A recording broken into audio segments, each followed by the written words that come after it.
Good morning दोस्तों, मैं हूं Surendra Kumar. Study 10 YouTube channel पे आपका हार्दिक स्वागत है। दोस्तों, हमारा जो टॉपिक चल रहा था दोस्तों, वो चल रहा क्षेत्रमिति। क्षेत्रमिति में दोस्तों हमने 2D पोर्शन को शुरू किया था। 2D पोर्शन में दोस्तों हमने बहुभुज बहुभुज में दोस्तों पहला हमने त्रिभुज, उसके बाद दूसरा दोस्तों हमने चतुर्भुज हमने कंप्लीट कर लिया दोस्तों, वो हमने स्टडी कर लिया जो पिछली वीडियो में हम आपने देखा होगा। दोस्तों आज का हमारा जो टॉपिक है दोस्तों, 2D पोर्शन का जो सेकंड पार्ट है दोस्तों, वो आज हम शुरू करने जा रहे हैं दोस्तों, वो है व्रत। ठीक है दोस्तों आज हम व्रत को शुरू करने जा रहे हैं। चलो दोस्तों, थोड़ा मैं आपको व्रत के बारे में बेसिकली कुछ बातें बता देता हूँ। जैसे मानो दोस्तों, हमने किसी एक बिंदु को केंद्र बिंदु मानकर उसे निश्चित दूरी r पर किसी बिंदु को अगर उस सेंटर पॉइंट O के सापेक्ष अगर एक घुमाया जाए तो उस बिंदु द्वारा बनाया गया जो पथ है दोस्तों, वो एक व्रत कहलाता है दोस्तों। उस बिंदु का जो बिंदु पथ है दोस्तों, वो व्रत कहलाता है दोस्तों। सेंटर पॉइंट से उस बिंदु तक की जो दूरी होती है वो दोस्तों r होती है, त्रिज्या होती है दोस्तों। अगर इस जो दूरी को हम अगर इधर परिधि के ऊपर मिला देते हैं तो दोस्तों ये हमारे पास डायमीटर दोस्तों यहाँ पे क्या हो जाता है दोस्तों, व्यास हो जाता है। ठीक है दोस्तों, ये हमारे पास यहाँ पे क्या हो जाता है, व्यास हो जाता है दोस्तों। अगर हम परिधि के किन्हीं दो बिंदुओं को सेंटर पॉइंट को छोड़कर केंद्र जो सबसे बड़ी जो जीवा है या फिर जो सबसे बड़ा जो व्यास है उसको छोड़कर दोस्तों हम किन्हीं दो बिंदुओं को अगर मिलाते हैं तो दोस्तों ये होती है व्रत की जीवा। ठीक है दोस्तों, ये होती है व्रत की जीवा दोस्तों। इस प्रकार की जीवा हम इस व्रत के अंदर अनंत बना सकते हैं दोस्तों, इसमें अनंत जीवाएं बनाई जा सकती हैं। ठीक है दोस्तों, ये तो थी व्रत के बारे में थोड़ी बेसिकली बातें जो लगभग थ्योरेटिकल क्वेश्चनों में पूछ ली जाती हैं। चलिए दोस्तों, अब हम बात करते हैं व्रत के बारे में, उसके क्षेत्रफल के बारे में, उसकी परिधि के बारे में और उससे संबंधित जितने भी जो फॉर्मूलाज बनते हैं दोस्तों, उन सभी के बारे में हम अध्ययन करते हैं। ठीक है दोस्तों, सबसे पहले हम देखते हैं दोस्तों, सबसे पहला पॉइंट है दोस्तों हमारा व्रत का क्षेत्रफल। व्रत का क्षेत्रफल क्या होता है दोस्तों, पाई आर स्क्वायर। ठीक है दोस्तों, जहां पे आर क्या होती है दोस्तों, व्रत की त्रिज्या होती है। अगर व्रत की त्रिज्या का जो स्क्वायर अगर हम पाई के साथ गुणा करते हैं तो दोस्तों वो व्रत का क्षेत्रफल आता है। उसके बाद दूसरा पॉइंट है दोस्तों परिधि। व्रत की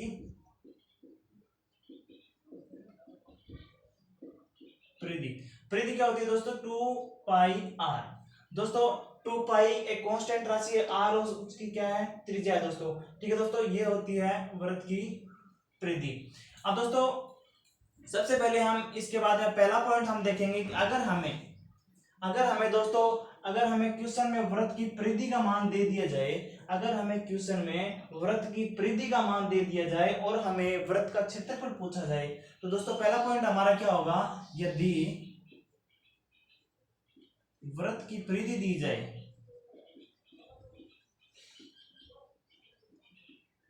व्रत की परिधि दी जाए और क्षेत्रफल का मान पूछा जाए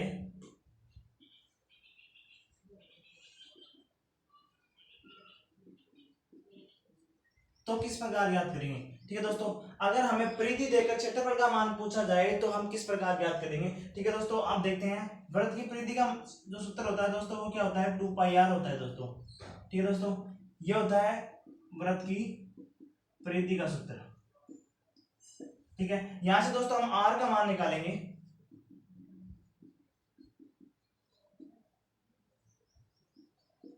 ये हो गया दोस्तों हमारे पास आर का मान। आर का मतलब यहाँ पे हमारे पास व्रत की त्रिज्या आ गई दोस्तों यहाँ पे जो 2 है और जो पाई है वो एक कांस्टेंट राशि है और हमारे पास जो परिधि दी होगी वो भी एक कांस्टेंट राशि दी होगी। इसलिए दोस्तों हमारे पास आर का मान भी क्या आएगा, एक कांस्टेंट आएगा। और अगर दोस्तों हमारे पास आर का मान एक कांस्टेंट राशि आती है तो दोस्तों हम यहाँ से जो त्रिभुज जो व्रत का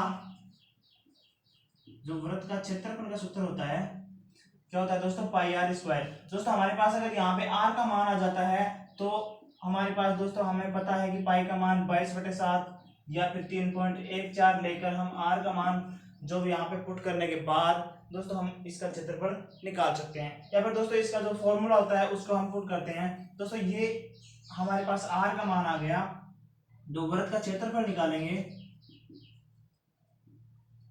तो दोस्तों क्या होगा, पाई इंटू जो आर का मान यहाँ पे पुट कर देंगे परिधि बटे 2 पाई का होल स्क्वायर, क्योंकि दोस्तों आर स्क्वायर होता है, इसलिए दोस्तों हम यहाँ पे क्या करेंगे परिधि अपॉन 2 पाई का होल स्क्वायर। दोस्तों ये हमारे पास क्या आ गया, वृत्त का क्षेत्रफल आ गया। ठीक है दोस्तों, अगर ये तो था हमारे पास, अगर हमें परिधि दी गई हो और उसका क्षेत्रफल पूछ लिया जाए तो दोस्तों हम इस प्रकार इसका मान निकालेंगे। चलिए दोस्तों, हमारा जो दूसरा पॉइंट है दोस्तों, वो दोस्तों जब दो क्या दिए हुए हैं हमें, जब हमारे पास क्या हो त्रिज्यखंड है। अब दोस्तों वृत्त में हमारा दूसरा पॉइंट है, अगर हमें त्रिज्यखंड का मान पूछ लिया जाए, क्या दोस्तों हमारा जो सेकंड पॉइंट है दोस्तों, वृत्त का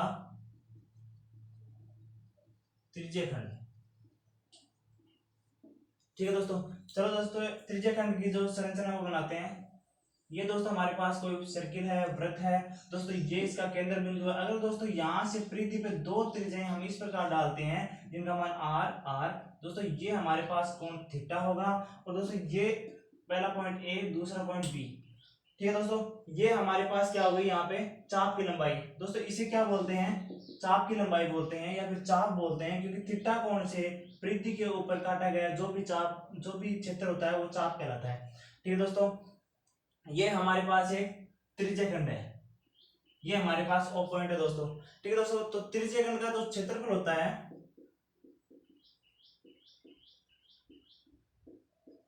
त्रिज्यखंड का क्षेत्रफल वो क्या होता है दोस्तों, पाई आर स्क्वायर। दोस्तों वृत्त के पूरे का क्षेत्रफल क्या होता है, पाई आर स्क्वायर, जो हमने लिख दिया। अब दोस्तों हमें थीटा के सापेक्ष हमें इस खंड का क्षेत्रफल चाहिए, तो दोस्तों थीटा बटे 360। क्योंकि दोस्तों ये जो पॉइंट है हमारे यहाँ, तो दोस्तों इस पॉइंट के जो चारों तरफ जो कोण बन रहा है वो 360 डिग्री का बन रहा है, और दोस्तों उसमें से हमें कुछ अंश कोण लेके इसका मान निकालना है। तो दोस्तों हमारे पास क्या बन जाएगा, ये इसका पाई आर स्क्वायर थीटा बटे 360। ये दोस्तों हमारे पास त्रिज्यखंड के क्षेत्रफल का सूत्र आ गया। ठीक है दोस्तों, अब दोस्तों देखते हैं हम चाप की लंबाई।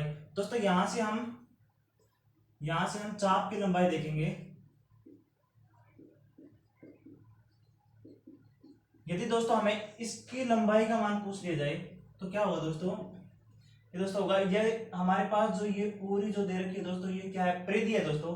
परिधि से हम कुछ अंश, जिसका कुछ भाग की हम लंबाई निकालेंगे तो दोस्तों क्या होगा, परिधि का सूत्र क्या होता है 2 पाई आर।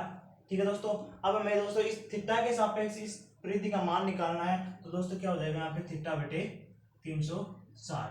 ठीक है दोस्तों, यहां से ये हो जाएगा दोस्तों हमारे पास उसकी चाप की लंबाई। ठीक है दोस्तों, अब दोस्तों यदि हमें यहाँ पे चाप की लंबाई दी जाए, चाप की लंबाई दी जाए और हमारे पास त्रिज्या दी जाए, तो हम उससे वृत्त के क्षेत्रफल का मान कैसे निकालेंगे दोस्तों, देख लेते हैं एक बार। यदि चाप की लंबाई दी जाए,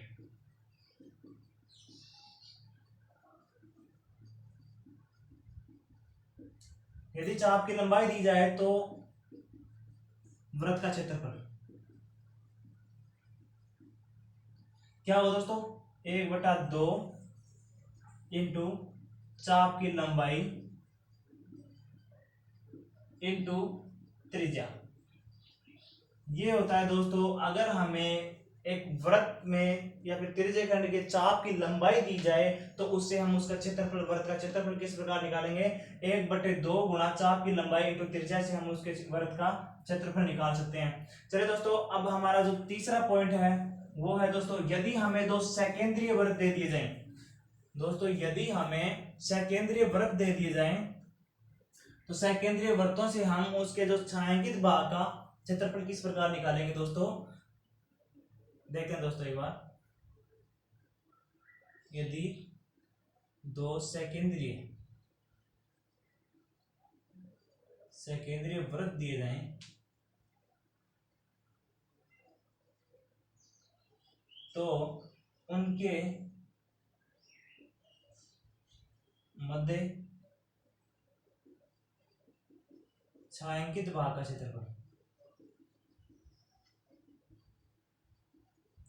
यह है दोस्तों हमारा तीसरा पॉइंट, यदि दो सकेंद्रीय वृत्त दिए जाएं तो उनके मध्य छायांकित भाग का क्षेत्रफल। दोस्तों सकेंद्रीय वृत्त कौन सा होता है, जैसे मान लो ये हमारे पास केंद्र है, इस केंद्र को मानकर हमने ये एक वृत्त खींच लिया, ठीक है दोस्तों। अब इसी केंद्र को मानकर दोस्तों एक वृत्त और हम ये खींच देते हैं, तो दोस्तों हमारे पास इस वृत्त की जो त्रिज्या होगी वो स्मॉल आर होगी, और इस वृत्त की जो त्रिज्या होगी वो दोस्तों हम कैपिटल आर मान लेते हैं, ठीक है दोस्तों। अब हमें दोस्तों यहाँ पे इस जो रास्ते का क्षेत्रफल अगर पूछा जाए तो हम वो किस प्रकार निकालेंगे दोस्तों, देखते हैं। दोस्तों हमारे पास वृत्त का क्षेत्रफल क्या होता है, वो होता है दोस्तों पाई आर स्क्वायर, ठीक है दोस्तों। यहाँ से दोस्तों हम बड़े वाले जो वृत्त का क्षेत्रफल है उससे अगर छोटे वाले वृत्त का क्षेत्रफल घटाएंगे तो हमारे पास उस रास्ते का या फिर उस छायांकित भाग का क्या आ जाएगा, क्षेत्रफल आ जाएगा दोस्तों। यहाँ से दोस्तों हम देखते हैं तो pi R capital R square minus pi into small R square, ये हो गया दोस्तों हमारे पास दोनों का क्षेत्रफल। यहाँ से दोस्तों हम पाई कॉमन लेंगे तो यहाँ पे capital R minus small R का स्क्वायर, ठीक है दोस्तों। इसको और आगे सोल्व करते हैं दोस्तों, तो देखते हैं पाई इंटू इसको दोस्तों ये ए स्क्वायर माइनस बी स्क्वायर का क्या बन गया दोस्तों, फॉर्मूला बन गया। तो इसको हम किस प्रकार लिख सकते हैं, ए प्लस बी और ए माइनस बी से लिख सकते हैं दोस्तों। तो यहाँ से क्या करेंगे दोस्तों, आर प्लस आर और आर माइनस आर, दोस्तों ये बन गया हमारे पास दो सकेंद्रीय वृत्तों से बने हुए छायांकित भाग का क्षेत्रफल ज्ञात करने का फॉर्मूला, ठीक है दोस्तों। अब दोस्तों हमारा तीसरा जो पॉइंट आता है, तीसरा पॉइंट हमारे पास दोस्तों आता है, वो आता है पहिए द्वारा लगाए गए चक्रों की संख्या। ओके दोस्तों, हमारा जो अगला पॉइंट है पहिए द्वारा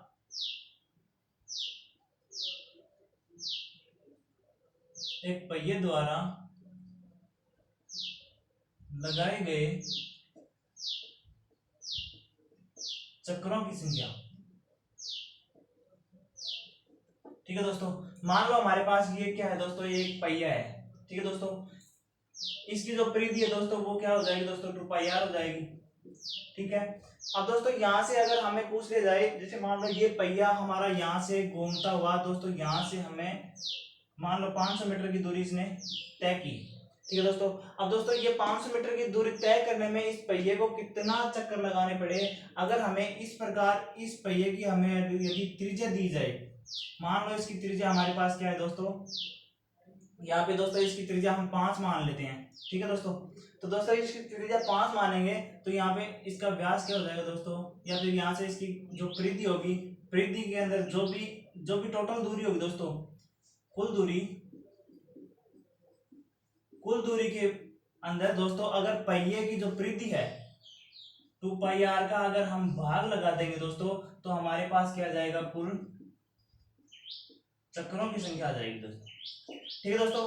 अगर हमें कुल दूरी दी जाए और अगर परिधि दे दी जाए तो दोस्तों हम उससे उस पहिए के कुल चक्रों की संख्या निकाल सकते हैं, ठीक है दोस्तों। अब जो हमारा अगला जो पॉइंट है वो है दोस्तों, यदि 3 असमान त्रिज्या वाले वृत्त, तीसरा जो पॉइंट है दोस्तों, ये अगला पॉइंट, यदि तीन समान त्रिज्या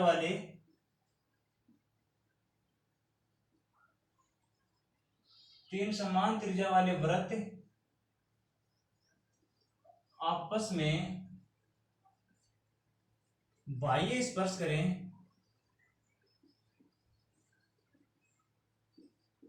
तो उनके मध्य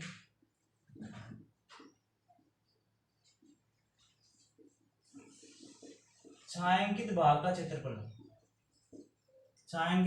का क्षेत्रफल क्या होगा दोस्तों, ठीक है दोस्तों। अब देखते हैं दोस्तों, हमारे पास यदि हमारे पास 3 समान त्रिज्या वाले वृत्त दिए हुए हों तो यदि वो बाह्य स्पर्श करें, ये दोस्तों हमारे पास क्या है, 3 समान त्रिज्या वाले क्या है दोस्तों, वृत्त हैं।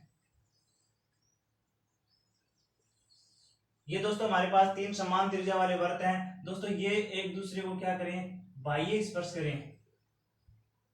तो दोस्तों इनके केंद्रों को मिलाने पर, जैसे मान लो दोस्तों इसकी ए है, ये त्रिज्या ये भी ए, ये भी ए और ये ए, दोस्तों ये हमारे पास इस प्रकार की संरचना बनेगी, ठीक है दोस्तों। ये अगर हम समान त्रिज्या वाले वृत्त लेते हैं यहाँ पे तो दोस्तों हम इनको जो केंद्रों को मिलाने पर दोस्तों हमारे पास क्या बनता है, समबाहु त्रिभुज बनता है, समबाहु त्रिभुज बनता है दोस्तों। तो दोस्तों हमारे पास अगर हम इस प्रकार की संरचना देगा तो हमारे पास ये जो छायांकित भाग है इसका मान हमसे पूछा जाएगा। ठीक है दोस्तों, अब निकालते हैं। दोस्तों यहाँ पे हम क्या करेंगे, यहाँ पे दोस्तों आपको दिखाई दे रहे होंगे तीन ये जो त्रिज्य खंड हमें दिखाई दे रहे हैं, और ये हमारे पास ये क्या दे रखा है, समबाहु त्रिभुज।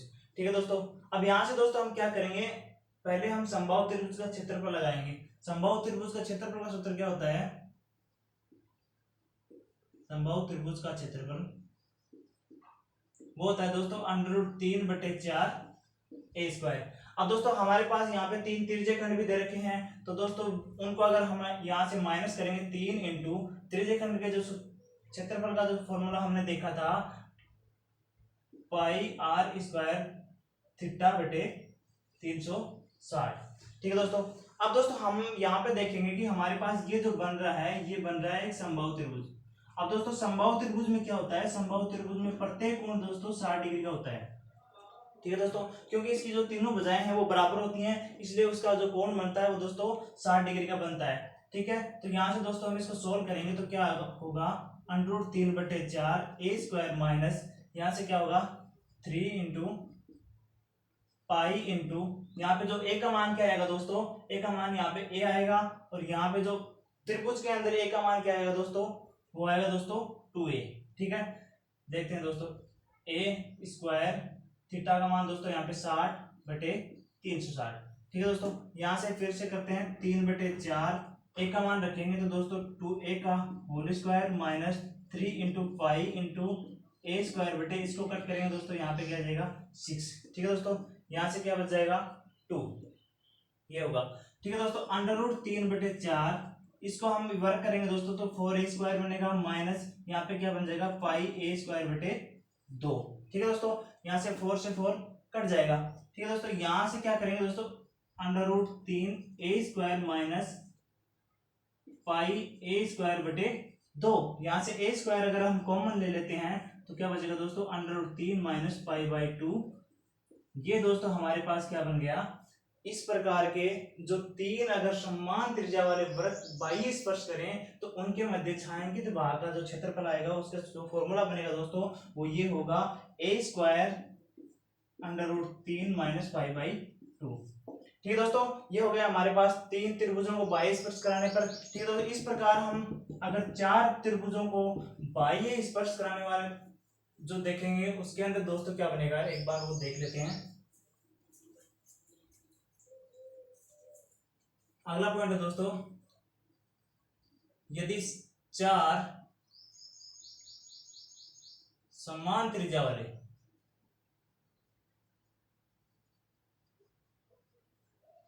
वृत्त यदि बाह्य स्पर्श करें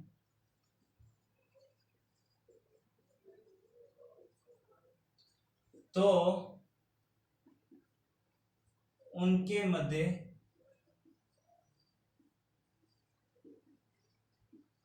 छायांकित भाग का क्षेत्रफल। ठीक है दोस्तों, ये हो गया हमारे पास क्या है दोस्तों, यदि चार समान त्रिज्या वाले वृत्त एक दूसरे को अगर बाह्य स्पर्श करें तो उनके मध्य छायांकित भाग का क्षेत्रफल क्या होगा। दोस्तों ये हमारे पास पहला वृत्त है, ये दूसरा है, ये तीसरा है और ये चौथा है। दोस्तों इन सभी की क्या है, त्रिज्याएं समान है। दोस्तों अगर हम इनके सेंटरों को मिलाएंगे तो हमारे पास दोस्तों ये क्या बन जाएगा, एक वृत्त बन जाएगा। और ये जो हमारे पास क्या बन गए दोस्तों, ये हमारे पास चार त्रिज्या खंड बन गए। दोस्तों हम यहाँ पे क्या करेंगे, अगर इसकी त्रिज्या a है तो ये भी a, ये भी a और ये सभी क्या होंगे, a होंगे। ठीक है दोस्तों, यहाँ से दोस्तों हम क्या करेंगे, इसके क्षेत्रफल के लिए यहाँ पे वृत्त का क्षेत्रफल लगाएंगे। दोस्तों यहाँ पे दोस्तों हमारे पास क्या बन रहा है, एक वृत्त बन रहा है, तो वृत्त का क्षेत्रफल क्या होता है, वर्ग का क्षेत्रफल होता है दोस्तों भुजा का स्क्वायर। ठीक है, और यहाँ पे दोस्तों अंदर क्या बन रहा है, चार त्रिज्य खंड बन रहे हैं तो 4 इंटू πr² θ/360। ठीक है दोस्तों, ये बन गया। अब दोस्तों यहाँ पे क्या करेंगे, वृत्त के क्षेत्रफल से हम त्रिज्य खंड का क्षेत्रफल घटाते हैं तो यहाँ पे दोस्तों हमारे पास इस छायांकित भाग का क्षेत्रफल आ जाता है। एक बार देखिए दोस्तों, भुजा का स्क्वायर, दोस्तों यहाँ पे वृत्त की भुजा क्या होगी, 2a हो जाएगी, तो 2a का स्क्वायर माइनस, ठीक है दोस्तों यहाँ से चार त्रिज्य खंड है तो 4 इंटू πr² थीटा, थीटा का मान दोस्तों यहाँ पे क्या होगा, यहाँ पे दोस्तों थीटा का मान यहाँ पे होगा दोस्तों 90 डिग्री। ठीक है दोस्तों, यहाँ से थीटा का मान क्या होगा दोस्तों, 90 डिग्री होगा, क्योंकि वर्ग है तो वर्ग में 90 डिग्री होगा। ठीक है, ठीक, इसको कट करेंगे दोस्तों, यहाँ पे ये 4 हो जाएगा, ये क्या बच गया, 2a का whole square minus 4 into pi R square बटे 4, 4 से 4 कट हो जाएगा। ठीक है दोस्तों, यहाँ से इसको सोल्व करेंगे तो 4a square minus pi R square. ठीक है दोस्तों, अब हमारे पास यहाँ पे r का मान दोस्तों हमने यहाँ पे पुट नहीं किया, r का मान यहाँ पे क्या आएगा दोस्तों, त्रिज्यक खंड में r का मान हमारे पास a आएगा, तो दोस्तों यहाँ पे रखते हैं 4a square minus pi into A square. ठीक है दोस्तों, यहाँ से दोस्तों हम ए स्क्वायर को कॉमन लेंगे तो क्या हो जाएगा 4 माइनस पाई। ठीक है दोस्तों, यहाँ तक दोस्तों हमारे पास ये फॉर्मूला बन जाता है। अगर इसको और आगे सोल्व करते हैं दोस्तों तो क्या हो जाएगा, ए स्क्वायर कॉमन लेने के बाद 4 माइनस 22 बटे 7। दोस्तों इसको आगे सोल्व करेंगे तो क्या होगा, 7 चौका 28, एलसीएम लेने पर 28 माइनस 22 बटे 7। ठीक है दोस्तों, इनटू में ए स्क्वायर, दोस्तों ये यहाँ पे 6 बटे 7 ए स्क्वायर बन जाएगा। ये दोस्तों हमारे पास अगर 4 समान त्रिज्या वाले वृत्त दिए हुए हों तो उनसे हम किस प्रकार के मध्य छायांकित भाग का क्षेत्रफल निकालने का सूत्र जो हमारे पास 6 बटे 7 ए स्क्वायर। ठीक है दोस्तों, मिलते हैं नेक्स्ट वीडियो में, धन्यवाद।